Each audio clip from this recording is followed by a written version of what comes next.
Well, one of the things is, I fully accept all the good things that Agile has done and all the good things it promises to do. But what I'm saying is contracting for that is very difficult.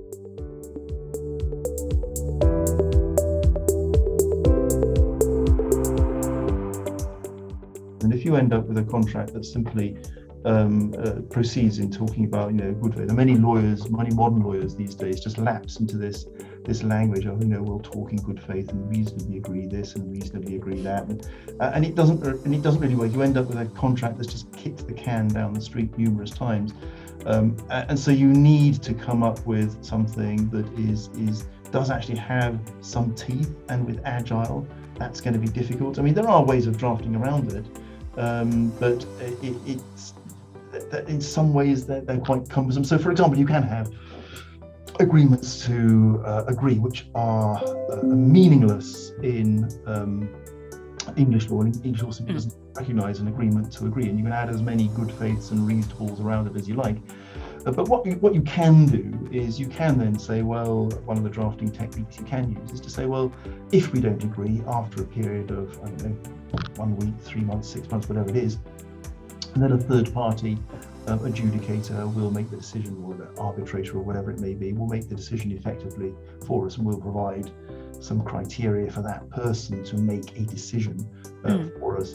Now, in the construction industry, they introduced what's known as an adjudication scheme, which is fix first and fight later, effectively. So it's simply as if the parties get a dispute, rather than just simply falling out with each other and having a huge arbitration, leaving the building unfinished.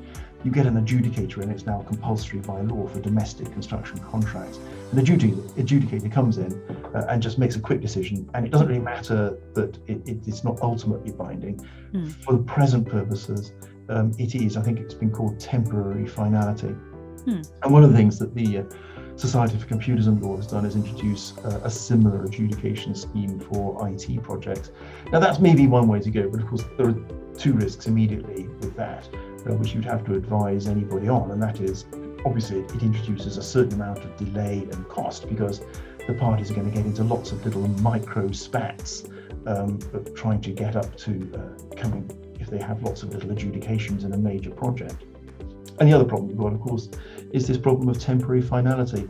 Once the adjudicator has issued his decision, then you've got to comply with it, even if you think it's wrong, or even if you think it's monstrously unfair or very expensive for you. It's temporarily final, and then you'd have to wait till the very end of the project before you could then relitigate the matter. So there are ways of getting around it, but as I say, they're not necessarily risk-free or problem-free.